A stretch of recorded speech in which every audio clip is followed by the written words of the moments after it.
Hello friends, welcome to Latha's kitchen. ఈరోజు వీడియోలో వరంగల్ డిస్టిక్లో చారిత్రాత్మకమైన దేవాలయాలైన వెయ్యి స్తంభాల గుడి, ఇంకా భద్రకాళి అమ్మవారి గుడి, అలాగే రామప్ప దేవాలయం, ఇంకా చెరువు చూద్దామండి. మేము హైదరాబాద్ నుండి 20th మే 2025 ట్యూస్డే రోజు వెళ్ళామండి. 18th మే జేఈఈ అడ్వాన్స్ ఎగ్జామ్ అయిపోయాక 19th గ్యాప్ ఇచ్చి 20th రోజు మేము ఈ చారిత్రక దేవాలయాలను చూడడానికి వచ్చామండి. మేము తెల్లవారుజామున 5 గంటలకి హైదరాబాద్ నుండి బయలుదేరామండి. హైదరాబాద్ నుండి వెయ్యి స్తంభాల గుడి 154 కిలోమీటర్స్ ఉంటుందండి. గుడి ముందర ఓపెన్ ప్లేస్లో కార్ పార్క్ చేసి గుడి లోపలికి వెళ్తున్నామండి. ఇక్కడ కార్ పార్కింగ్కి 50 రూపీస్ ఛార్జ్ చేశారు.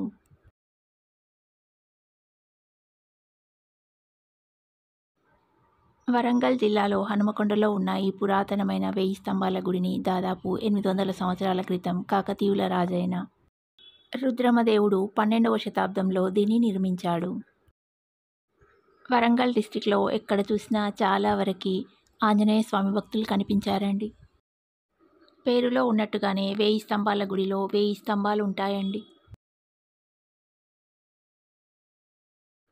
ఈ 1000 స్తంభాల గుడి మీటర్ ఎత్తైన అధిష్టానం మీద నిర్మింపబడి ఉంటుంది.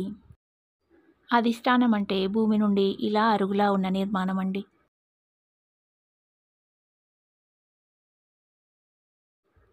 ఈ గుడిలో 1000 స్తంభాలు ఉంటాయి, కానీ వీటిని లెక్క పెట్టడం చాలా కష్టమండి. కొన్ని విడివిడిగా, ఇంకొన్ని ఒకదానిలో ఒకటి కలిసిపోయి ఉంటాయి.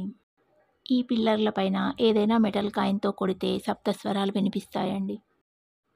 ఈ గుడికి దక్షిణాన ఎత్తైన ద్వారశాల, ఇంకా గుడికి ద్వారశాలకి మధ్యలో ఎత్తైన పీఠం మీద నందీశ్వరుడు ఉంటాడండి.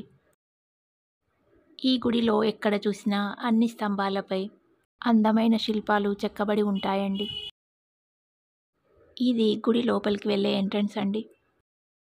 ద్వారానికి 2 వైపులా ఏనుగులు ద్వారపాలకుల్లా ఉంటాయి. ఈ 1000 స్తంభాల గుడి త్రికూటాత్మకంగా ఉంటుంది. ఒక కూటంలో శివుడు, మరొక కూటంలో విష్ణుమూర్తి, ఇంకో కూటంలో సూర్యభగవానుడు కొలువై ఉంటారు. గుడి లోపలికి వెళితే 3 వైపులా ఒకవైపు శివుడు, విష్ణుమూర్తి, మరొక వైపు సూర్యభగవానుడు ఉంటారండి. మధ్యలో ఎత్తైన పీఠం మీద నృత్య గాన మందిరం ఉంటుంది. దేవుళ్ళ ముందు పాటలు పాడడం, ఇంకా నాట్యం చేయడానికి ఈ వేదికను ఉపయోగించేవారండి. గుడి లోపల వీడియో తీయడానికి పర్మిషన్ లేదండి. ఆలయం లోపలికి అడుగుపెట్టగానే ముందుగా ఎడమవైపుగా వినాయకుడు, తర్వాత శివాలయం ఉంటాయండి. ఇక్కడ మరొక విశేషం ఏంటంటే, ఇక్కడ ఉన్న నందీశ్వరుడు శివుడికి ఎదురుగా కాకుండా విష్ణుమూర్తి గుడికి ఎదురుగా ఉంటాడు. ఈ గుడిలో ప్రస్తుతం సూర్యభగవానుడి విగ్రహం లేదండి. రాజుల దండయాత్రల వల్ల ఇక్కడ గుడి, ఇంకా గుడి లోపల విగ్రహాలు కొన్ని ధ్వంసం అయ్యాయండి.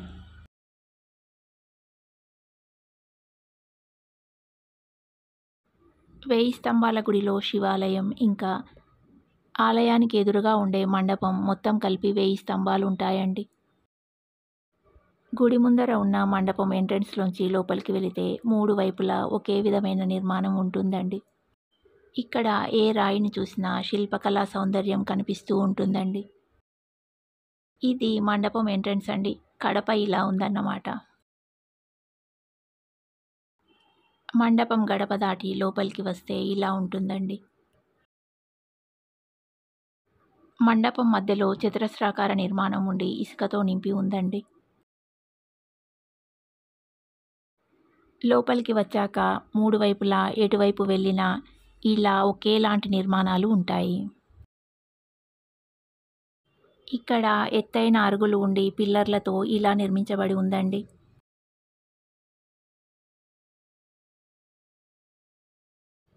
ఈ 1000 స్తంభాల దేవాలయ సముదాయాన్ని క్రీస్తు శకం 1163లో కాకతీయ రాజు 1వ రుద్రదేవుడు నిర్మించాడని శాసనం ఉందటండి.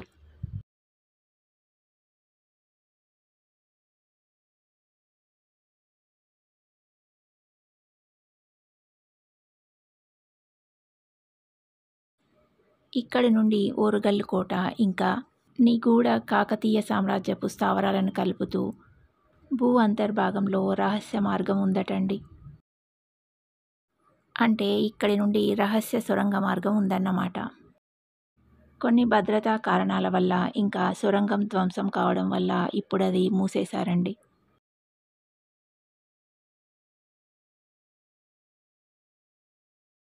ఈ మధ్యలో ఇసుక నింపిన ప్లేస్‌ని నాట్యం చేయడానికో, లేక పెళ్ళిళ్ళు చేయడానికో ఉపయోగించేవారేమోనండి.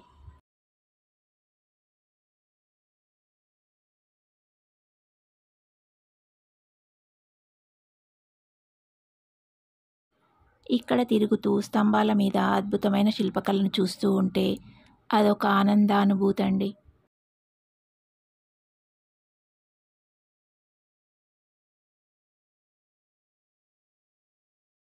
ఇక్కడికి రావడం ఇదే ఫస్ట్ టైమ్ అండి. ఇంట్రెస్టింగ్‌గా, ఇంకా క్యూరియాసిటీగా ఉంది.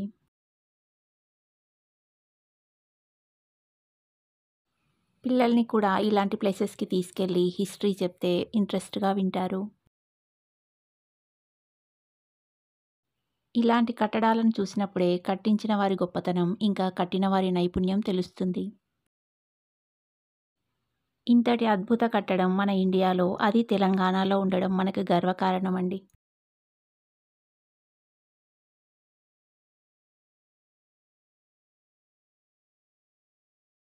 ఇక్కడ నిర్మితమైన త్రికూటాలయానికి 500 పిల్లర్లు, ఇంకా ముందర ఉండే మండపానికి 500 పిల్లర్లు, మొత్తం కలిపి 1000 పిల్లర్లు ఉంటాయండి. కాకతీయ రాజుల కాలంలో నిర్మించబడిన ఈ పురాతన 1000 స్తంభాల గుడిని ఒక్కసారైనా చూడాలండి. చాలా బావుంటుంది. ఇక్కడ శివరాత్రి, ఇంకా కార్తీక పౌర్ణమి రోజుల్లో రష్ ఎక్కువగా ఉంటుందండి. మేము మార్నింగ్ 7:30, 8 వరకే గుడికి వచ్చాం కాబట్టి రష్ అంత ఎక్కువగా లేదండి. మేము వచ్చే ముందే అప్పుడే పూజారి శివుడికి అభిషేకం చేస్తున్నాడండి.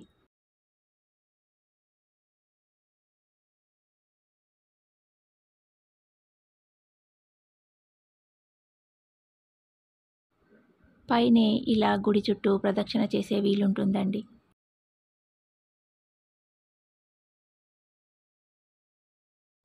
గుడి మూలల్లో ఇలా ఓపెన్‌గా ఉంచడం వల్ల గుడి లోపలికి గాలి, వెలుతురు చక్కగా వస్తాయండి.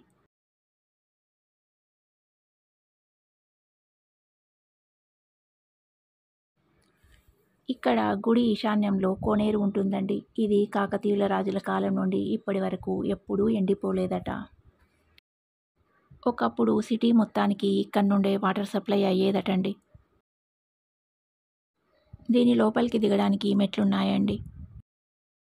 గుడి పక్కన ఎత్తైన గుట్టలతో ఇలా రమణీయంగా ఉంది.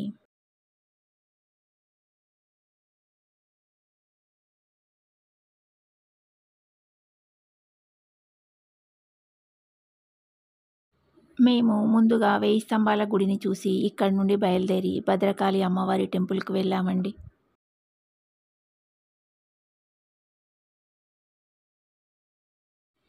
ఇది గుడి నుంచి బయటకు వచ్చాక ముందర ఉన్న ఓపెన్ ప్లేస్ అండి.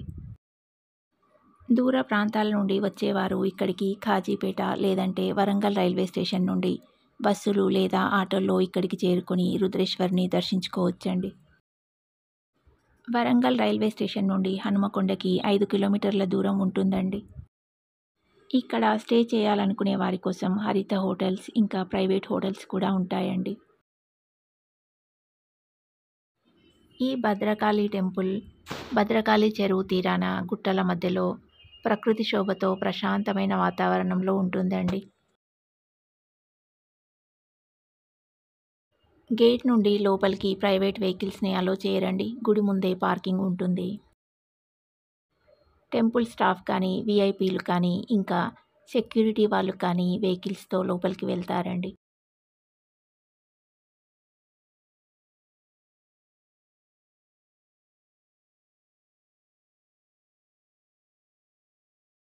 మేము ఈ టెంపుల్ లోపలికి వెళ్తున్నప్పుడు ఛత్తీస్‌గఢ్ రిజిస్ట్రేషన్ వెహికల్‌ని చూసామండి.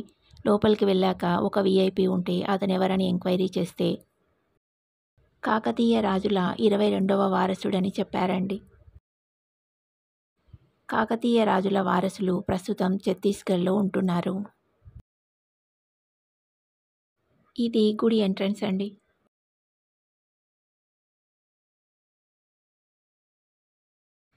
వేయి స్తంభాల గుడిని చూసి అక్కడి నుండి 9 వరకు ఇక్కడికి వచ్చేసామండి. హైదరాబాద్ నుండి ఎర్లీ మార్నింగ్ బయలుదేరితే ఈవినింగ్ కల్లా అన్ని ప్లేసెస్ని చూసి నైట్ వరకు హైదరాబాద్ రిటర్న్ అవ్వచ్చండి. ఇక్కడ గుడి లోపల ప్రశాంతంగా చాలా బాగుందండి.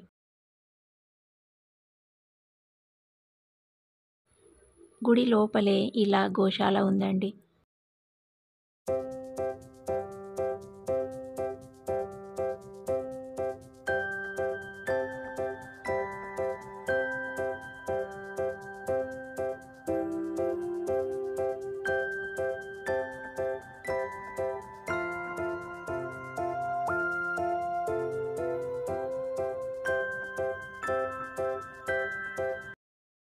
ఇక్కడి నుండి మెట్లు దిగి కిందికి వెళ్ళి రైట్ సైడ్ వెళ్తే అక్కడ భద్రకాళి అమ్మవారి గుడి లోపలికి వెళ్ళే ద్వారం ఉంటుందండి.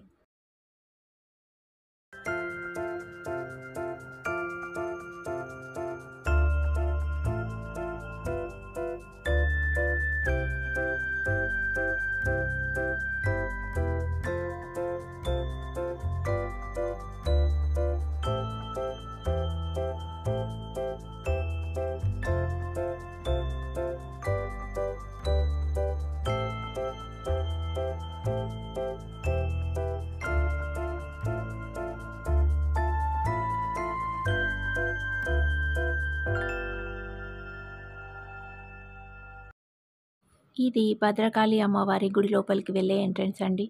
ఇక్కడే కొబ్బరికాయలు కొడతారండి. గుడి లోపలే అమ్మవారి గర్భగుడికి ఎదురుగా ధ్వజస్తంభం ఉంటుందండి.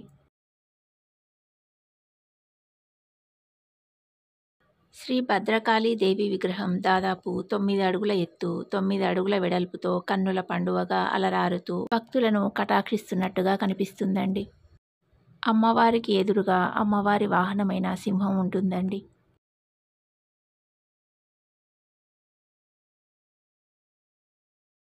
ఇక్కడ అమ్మవారు 8 చేతులతో పశ్చిమాభిముఖంగా ఉంటుంది.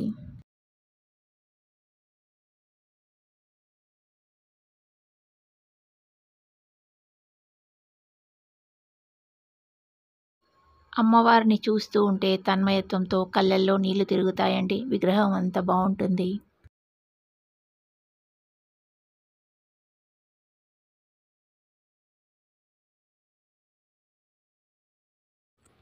భద్రకాళి అమ్మవారి ఆలయం ఉదయం 5:30కి ఓపెన్ అయ్యి ఆఫ్టర్నూన్ 1కి క్లోజ్ అవుతుందండి. మళ్ళీ 3 గంటలకి ఓపెన్ అయ్యి నైట్ 8 వరకు ఉంటుంది. ఈ ఆలయాన్ని మొదట చాళుక్యుల పాలనలో క్రీస్తు శకం 625లో నిర్మించారటండి. తర్వాత 1950 సంవత్సరంలో శ్రీ గణపతి శాస్త్రి మరియు స్థానికులు పునరుద్ధరించిన తర్వాత భద్రకాళి ఆలయం దాని అయస్కాంతత్వాన్ని తిరిగి పొందిందట.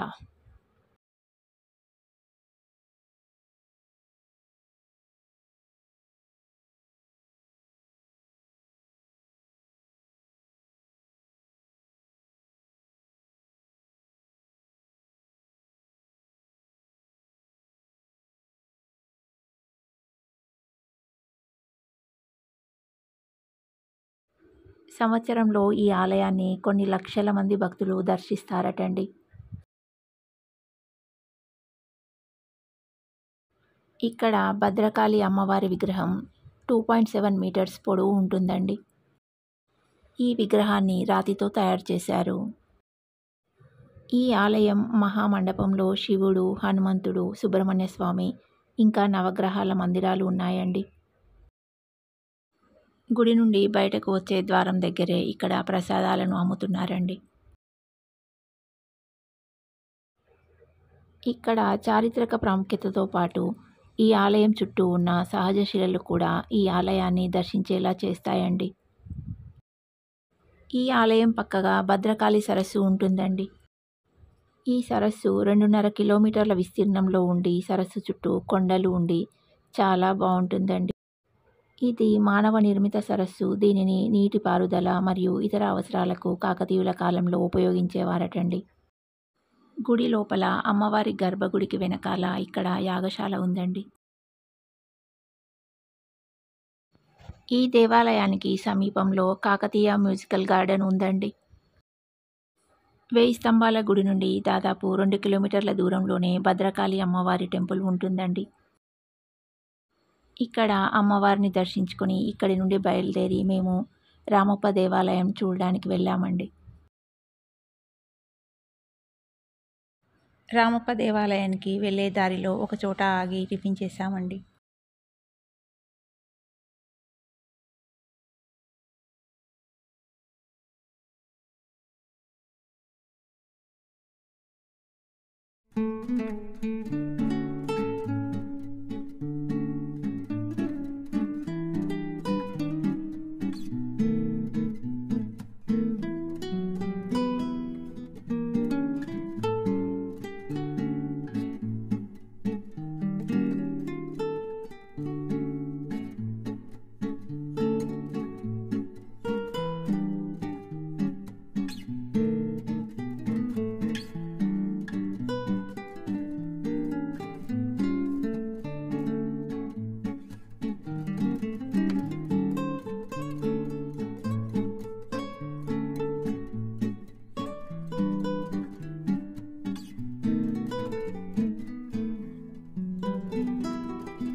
మన 2 తెలుగు రాష్ట్రాల్లో కలిసి యునెస్కో వరల్డ్ హెరిటేజ్ సైట్‌గా గుర్తింపు పొందిన ఏకైక ప్రాంతం రామప్ప దేవాలయం.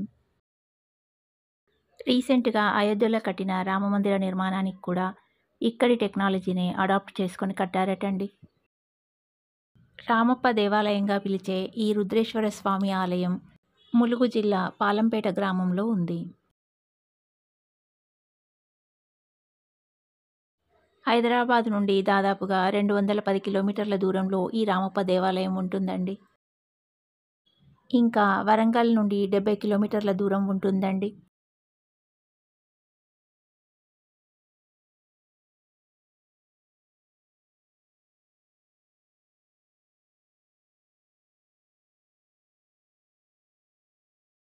ఈ రామప్ప దేవాలయాన్ని రుద్రేశ్వర ఆలయం అని కూడా పిలుస్తారండి. ఈ గుడిలో గుడి చుట్టూ చెక్కిన శిల్పకళ వర్ణనాతీతమండి. తెలుగు రాష్ట్రాలను చాలా కాలం పాలించిన కాకతీయ చక్రవర్తి గణపతి దేవుడి సేనాని రేచర్ల రుద్ర ఈ టెంపుల్ని నిర్మించాడట. ఈ దేవాలయ నిర్మాణానికి దాదాపుగా 40 సంవత్సరాల కాలం పట్టిందటండి. ఈ గుడిని నిర్మించిన శిల్పి పేరు రామప్ప. ఈ ఆలయం దేవుడి పేరు మీద కాకుండా చెక్కిన శిల్పి పేరు మీద ప్రసిద్ధి చెందడం ఇక్కడి ప్రత్యేకత.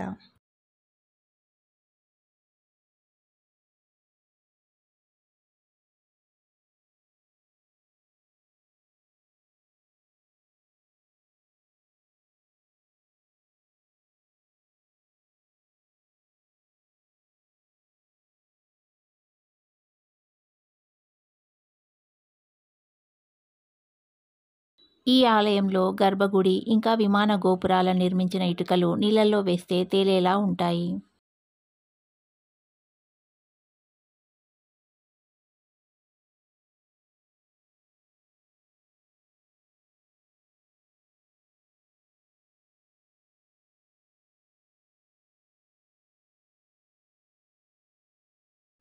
గుడి బయట భాగాలకు నల్లరాతిని ఉపయోగించారండి. ఇంకా ఈ గుడికి పునాదులే లేకుండా ఇసుక మీద దీన్ని నిర్మించారు.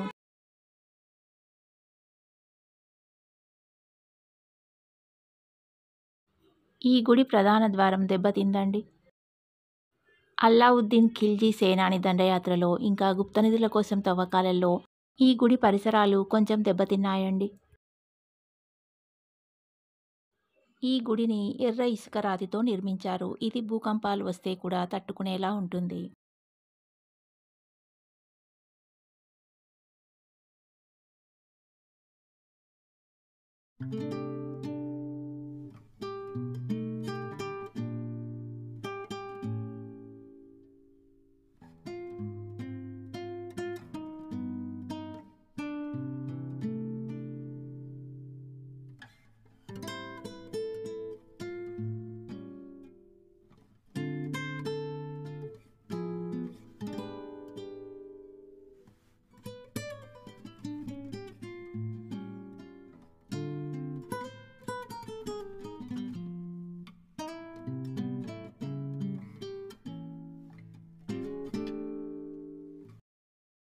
గర్భగుడి ముందు ఉన్న మండపం అద్భుతమైన శిల్పకళతో అలరారుతూ ఉంటుంది.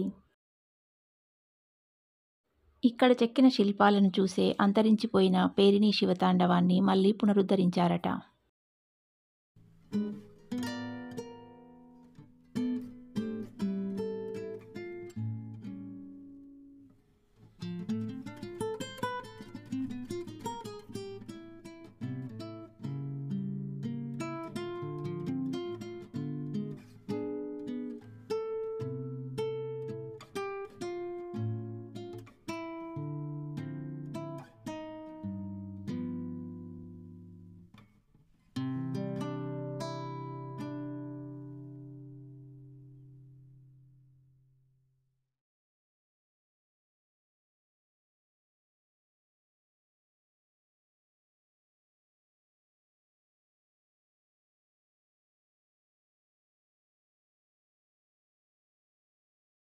ఇక్కడ గుడి బయట శివుడికి ఎదురుగా నంది ఉంటుందండి.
ఈ గుడికి ఈ నల్లరాతి శిల్పాలు స్పెషల్ అట్రాక్షన్‌గా ఉంటాయండి.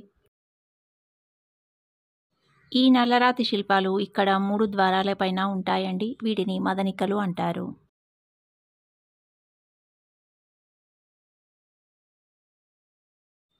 ఈ రామప్ప దేవాలయంలో ఒకవైపు శివుడు ఉండి మిగిలిన 3 వైపులా ఓపెన్‌గా ద్వారాలుంటాయండి. ప్రతి ద్వారం మీద ఈ నల్లరాతి శిల్పాలు ఉంటాయి. ప్రతి రాయి మీద చెక్కిన శిల్పాలు అద్భుతంగా ఉంటాయండి. ఇక్కడ వరుసగా ఉన్న ఏనుగులు ఒకదానితో ఒకటి పోలిక లేకుండా ప్రతి ఒక్కటి డిఫరెంట్‌గా ఉంటాయండి. గుడి చుట్టూ మొత్తం 526 ఏనుగులు ఉంటాయి. ఈ టెంపుల్ స్టార్ షేప్‌లో ఈ ఫ్లవర్‌లా ఉంటుందండి. పైనుండి చూస్తే టెంపుల్ ఇలాగే కనిపిస్తుంది. గుడి నిర్మాణానికి శిలలను ఏనుగులపై తీసుకొచ్చారు కాబట్టి వాటికి గుర్తింపుగా ఇంకా కృతజ్ఞతగా ఇలా ఏనుగుల్ని చెక్కారు. ఈ అద్వితీయ శిల్పకళా సంపదను అక్కడి దాకా వెళ్ళి కళ్ళారా చూసి ఆస్వాదించాలండి. ఒక్కో ద్వారం మీద 2 వైపులా అటు 2 ఇటు 2 4 మదనికలు ఉంటాయండి. 3 ద్వారాల మీద కలిపి మొత్తం 12 మదనికలు ఉంటాయి.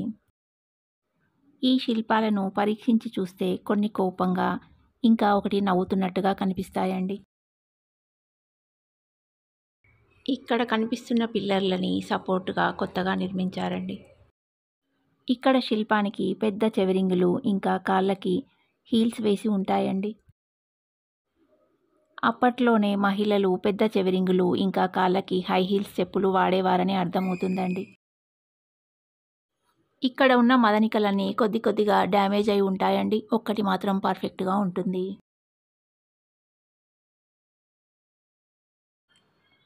ఇక్కడ ఉన్న మదనికలకి కాళ్ళకి మెట్టెలు కూడా ఉంటాయండి.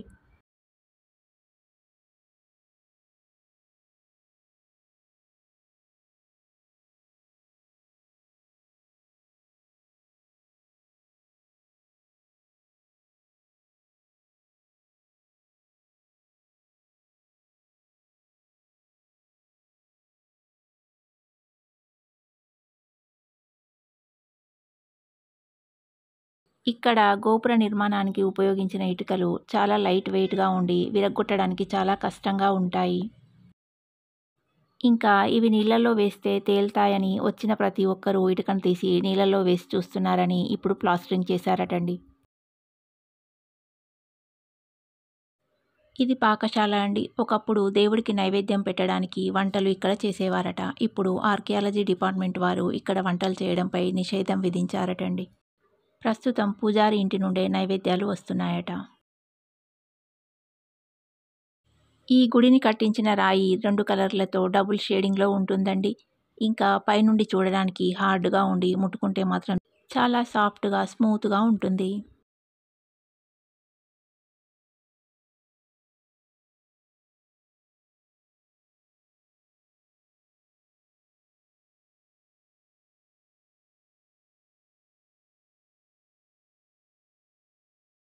ఇక్కడ నంది విగ్రహం చాలా పెద్దగా ఉండి శివుడి వైపు ఒక చెవేసి ఎప్పుడు పిలిస్తే అప్పుడు పరిగెత్తుకుంటూ వెళ్ళడానికి రెడీగా ఉన్నట్టుగా ఉంటుందండి.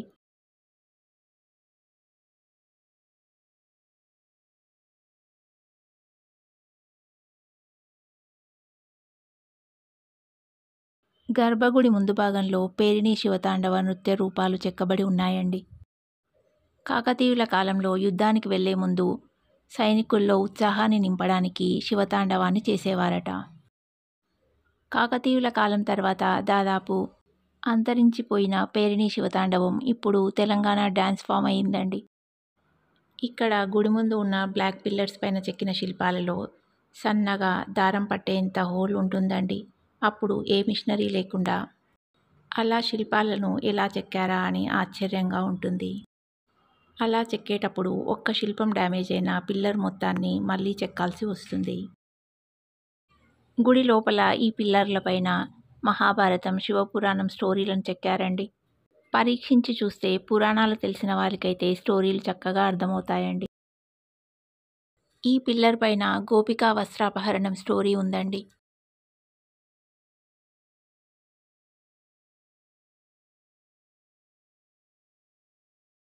ఇక్కడ కనిపించేది గజాసుర వధ స్టోరీ అటండి. ఇది వినాయకుడికి సంబంధించిన ఒక కథ. ఇక్కడ ఇంకొక అట్రాక్షన్ ఏంటంటే గర్భగుడిలో ఎప్పుడూ చీకటి లేకుండా మనం బయట నిల్చున్నప్పుడు ఎంత వెలుతురు ఉంటుందో గర్భగుడిలో కూడా అంతే వెలుతురు ఉంటుందండి. ఈ టెంపుల్‌కి 3 వైపులా ఓపెన్ ఉండి గర్భగుడి ముందు ఉన్న 4 పిల్లర్ల మీద పడిన వెలుతురు పరావర్తనం చెంది గర్భగుడిలో పడుతుంది. అందుకే గర్భగుడి లోపల కూడా బయట ఎంత వెలుతురు ఉందో లోపల కూడా అంతే వెలుతురు ఉంటుంది. ఇక్కడ భూకంపం వచ్చినప్పుడు పిల్లర్లు లోపలికి కుంగి కింద ఉన్న రాళ్ళు ఇలా పైకి తేలాయండి. అందుకే గర్భగుడి ముందు రాళ్ళు జారుడు బండలా ఉంటాయండి. గుడి లోపల ఎండాకాలమైనా చాలా చల్లగా ఉందండి. ఇక్కడ ద్వారాలకి లోపల వచ్చే వైపు ఏనుగులు ఒకవైపు లోపలికి వెళ్తున్నట్టుగా, మరొక వైపు బయటకు వస్తున్నట్టుగా ఉంటాయండి. అంటే దర్శనానికి ఎలా వెళ్ళి, ఎలా రావాలో ఏనుగుల ద్వారా చూపించారు. దండయాత్రలప్పుడు ఇక్కడ ఉన్న ప్రతి విగ్రహాన్ని కొంచెం డ్యామేజ్ చేశారండి. డ్యామేజ్ అయితే పూజకు పనికిరాదని మన శాస్త్రాల్లో ఉంటుంది కాబట్టి అలా డ్యామేజ్ చేసి వదిలేశారు.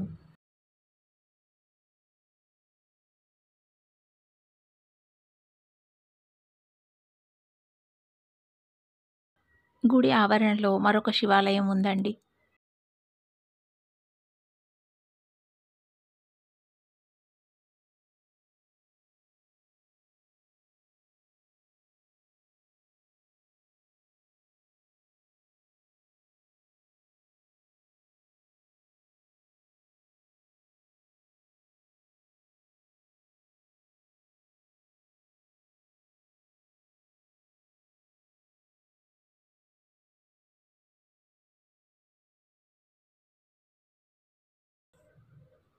ఇది దండయాత్రలప్పుడు ధ్వంసమై ఉంటుందండి. అందుకే ఇక్కడ పూజలు చేయడం లేదు.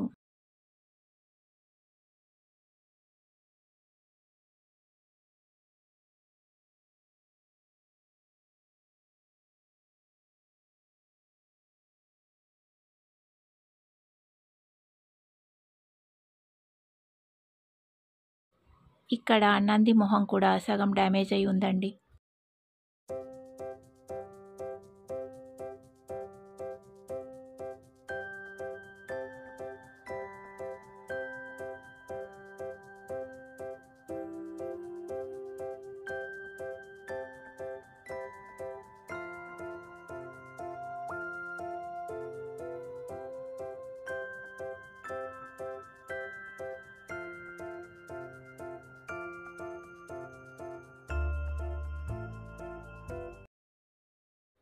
ప్రతి గుడిలో శిలాశాసనాలు ఉంటాయండి. ఇక్కడ ఈ గుడికి సంబంధించిన శిలాశాసనానికి ప్రత్యేకంగా ఒక మండపాన్ని కట్టించారు.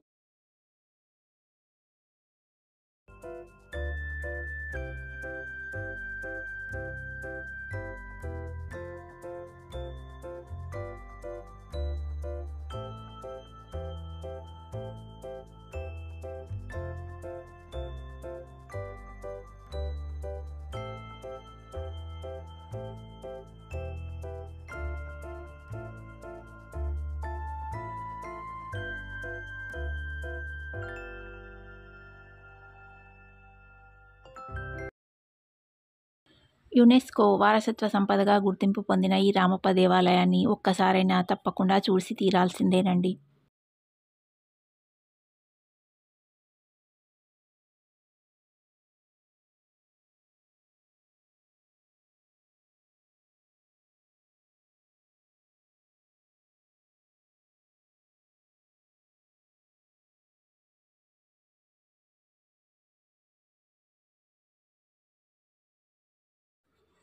రామప్ప ఆలయం చూసిన తర్వాత మేము ఇక్కడి నుండి బయలుదేరి రామప్ప చెరువుకు వెళ్ళామండి. ప్రస్తుతం గుడి లోపలికి ఈ తాత్కాలిక ఎంట్రన్స్ గుండా పంపిస్తున్నారండి.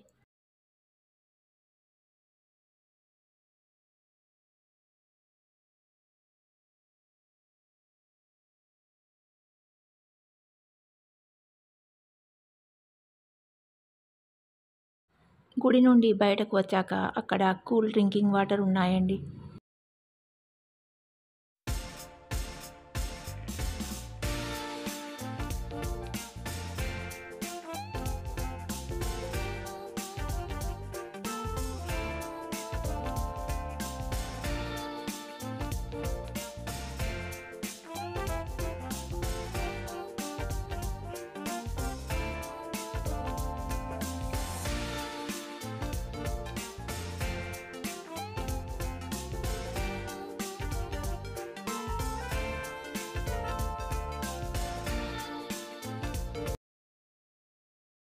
గుడికి కొంచెం దూరంలోనే కార్ పార్కింగ్ ఉంటుందండి.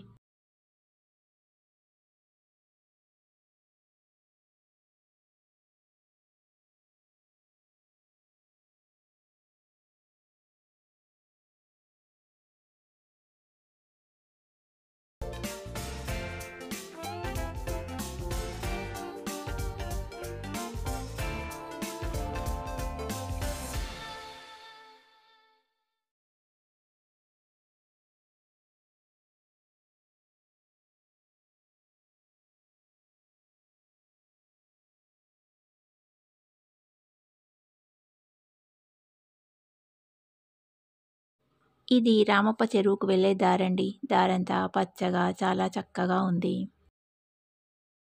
రామప్ప చెరువుని కూడా కాకతీయుల సేనాని రేచర్ల రుద్రుడు నిర్మించాడు.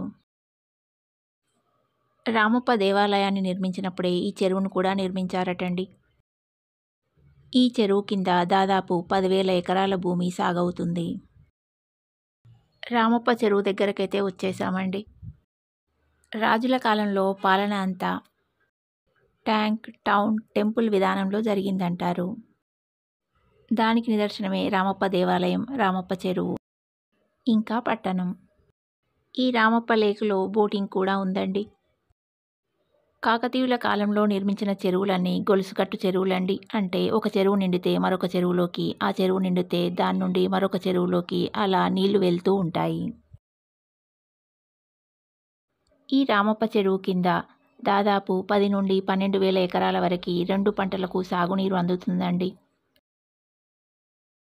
ఇంకా 4, 5 మండలాలకి ఈ చెరువు నుండి తాగునీరు కూడా అందుతుందటండి. రామప్ప దేవాలయం యునెస్కో ప్రపంచ వారసత్వ సంపద గుర్తింపు పొందినప్పటి నుండి దేశ విదేశాల నుండి ఎంతోమంది పర్యాటకులు ఈ ప్రదేశాలను చూడ్డానికి వస్తున్నారటండి. ఇక్కడ టికెట్ తీసుకొని బోటింగ్ చేయొచ్చండి.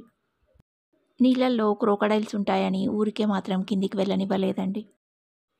చుట్టూ కొండల మధ్య ఈ రామప్ప చెరువు ఉంటుందండి. కాకతీయుల కాలంలో పరిపాలనా పరంగా ఎక్కడైనా నిర్మాణాలు చేపట్టాలనుకుంటే అక్కడ ప్రకృతికి తగ్గట్టుగా వాళ్ళు నిర్మించారండి.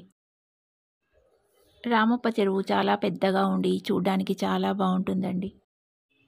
కాకతీయుల కాలంలో కట్టిన కట్టడాలు ఇలా శిథిలావస్థలో ఉన్నాయండి.